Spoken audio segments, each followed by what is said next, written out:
Bonjour. S'il est des boulets que traîne l'opposition gabonaise, celui de la désignation d'un candidat unique lors des élections présidentielles en fait bien partie. Pour tenter de conjurer le mal et lui trouver une thérapie, Paulette Missambo, ci-devant présidente de l'Union nationale UN, l'une des composantes les plus influentes de l'opposition gabonaise, a cru bon de convoquer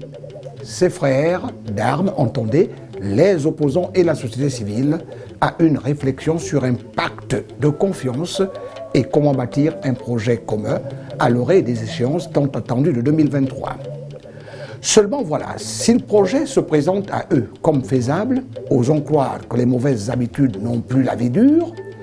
il reste qu'il peut, comme on en a l'habitude depuis 1990, avoir du plomb dans l'aile et donc peiner à être mis en place,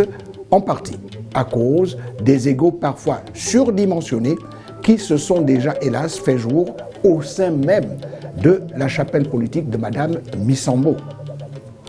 De plus, existe-t-il une ou des oppositions au Gabon?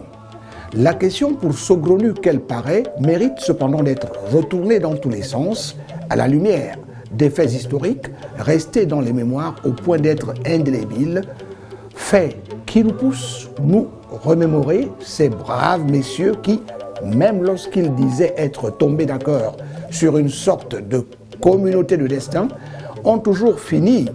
même à l'ultime minute, par se séparer, certains commettant même le parjure de tourner kazakh, pas souvent surprenant, soit en jouant le jeu de l'adversaire à titre gracieux, cela reste à prouver,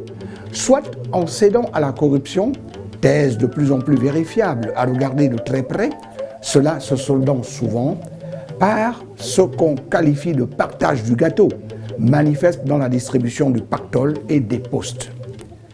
Comment, à cet instant, ne pas nous demander si nous ne sommes pas à nouveau dans une telle alliance dans les a priori, attendant impatiemment les a posteriori pour comprendre, voire analyser ce que beaucoup de citoyens qualifient déjà de supercherie. En fait, adopte-t-il la posture de saint Thomas, ayant opté pour toucher la vérité du doigt? À très bientôt.